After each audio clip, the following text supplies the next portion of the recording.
یہ کہ 11ویں والے پیر صاحب کو بریلوی دیوبندی اہل حدیث تینوں ہی بزرگ مانتے ہیں۔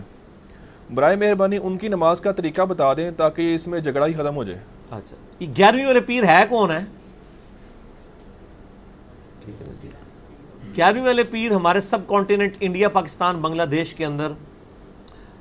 شیخ عبد القادر جیلانی رحمہ اللہ تعالی المتوفی 561 ہجری۔ کوئی ان کو 11ویں والا پیر کہتا ہے، کوئی غوث اعظم کہتا ہے، کوئی صرف سادہ شیخ عبد القادر جیلانی کہتا ہے۔ بہرحال ایک مشہور عالم دین اور بزرگ گزرے ہیں 6 صدی ہجری کے اندر، 561 ہجری کے اندر فوت ہوئے، اور بغداد کے قریب، یعنی وہاں کے عراق کے رہنے والے تھے۔ بیسیکلی یہ گیلانی ہے، گیلان وہاں پہ ایک سٹی کا نام ہے، لیکن چونکہ عربی کے اندر گاف نہیں ہوتی ہے تو اس لیے جیلانی بن گیا، وہ گاف کو ریپلیس کیا انہوں نے جیم سے۔ اصل میں ان کا نام ہے عبد القادر گیلانی، جیسے آپ کے بھی ایک ایکس پرائم منسٹر ہیں یوسف رضا گیلانی، اصل لفظ گیلانی ہے،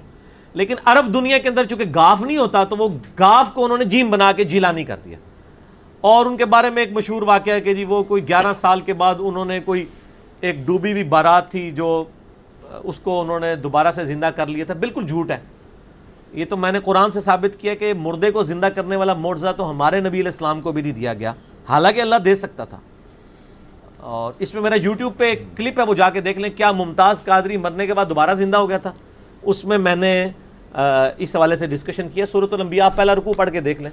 کافروں کا ڈیمانڈ یہی تھی کہ نبی علیہ السلام کو یہ معجزہ کیوں نہیں دیا گیا مردے زندہ کرنے والا۔ تو شیخ عبد القادر جیلانی کے اوپر یہ جھوٹ باندھا ہے۔ اور اچھا، یہ واقعی ایسی پرسنالٹی ہیں جو جن کو بریلوی بھی مانتے ہیں، دیوبندی بھی مانتے ہیں، اور اہل حدیث بھی مانتے ہیں۔ شیعہ ان کو نہیں مانتے۔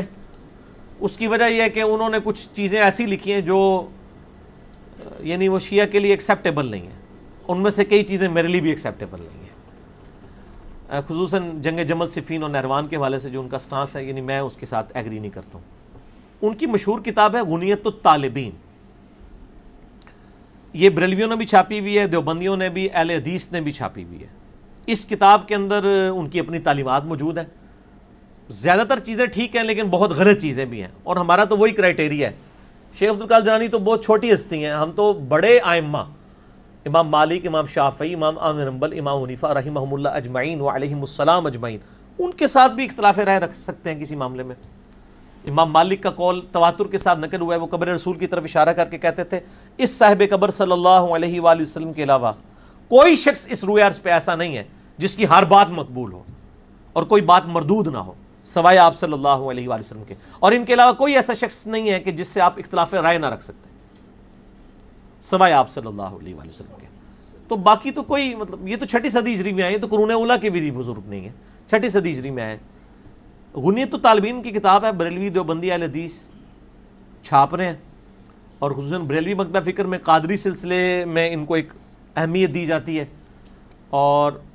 بریلویوں کی مسجد میں 11ویں شریف بھی پکا کے کھائی جاتی ہے، اللہ کے نام کی ہوتی ہے، ان کے سال ثواب کے لیے۔ اس کے اوپر بحث ہو سکتی ہے، لیکن اس کو میں سکپ کرتا ہوں اس ٹاپک کو۔ بل کسی ایک 11ویں کے اوپر وہ دیکھ کے ساتھ ان کی کتاب کھول کے نماز کا طریقہ بھی بتا دیا جائے نا، کہ یہ جس کی ہم نام کے اوپر 11ویں پکا پکا کے کھا رہے ہیں اتنے سالوں سے، وہ نماز اس طریقے پہ نہیں پڑھتے تھے جس طریقے پہ یہاں پہ 11ویں کھانے والے پڑھ رہے ہیں، کیونکہ یہ جو 11ویں کھانے والے ہیں ان کو زیادہ بہتر پتہ ہے نماز کا طریقہ شیخ عبد القادر جیلانی سے، کیونکہ جب ہم آپ کو وہ طریقہ بتائیں گے وہ تو آپ نہیں کرنے کے لیے تیار ہوں گے۔ تو اس کا مطلب ہے کہ شیخ عبد القادر جیلانی کو نماز کا طریقہ نہیں آتا تھا، آپ کو وہ طریقہ زیادہ بہتر آتا ہے، تو یہ بھی کوئی کہنے کے لیے تیار نہیں ہے۔ اس کے انہوں نے ٹوٹکے بنایا، او جی عملی تھے، پوری اس کتاب میں کہاں انہوں نے لکھا ہے میں حملی ہوں، آپ کے کلیم کر لینے سے حملی ہو جائیں گے وہ، کہیں انہوں نے تقلید کے اوپر چیپٹر باندھا ہے کہ تقلید ضروری ہے، ورنہ تو آپ کے بزرگ بابے کتاب لکھتے ہیں تو پہلے تقلید لکھتے ہیں۔ پوری غنیت الطالبین کے اندر کوئی مجھے تقلید کا چیپٹر دکھائے، ان تو لکھا ہے اہل سنت، اصل میں اہل حدیث ہیں جو اہل سنت ہیں، ٹھیک ہے نا، وہ اسی لیے اہل حدیث کہتے ہیں، وہ تو ہمارے بزرگ تھے، یہ کہتے ہیں نہیں او اہل حدیث اور نے تسی اہل حدیث اور ہو۔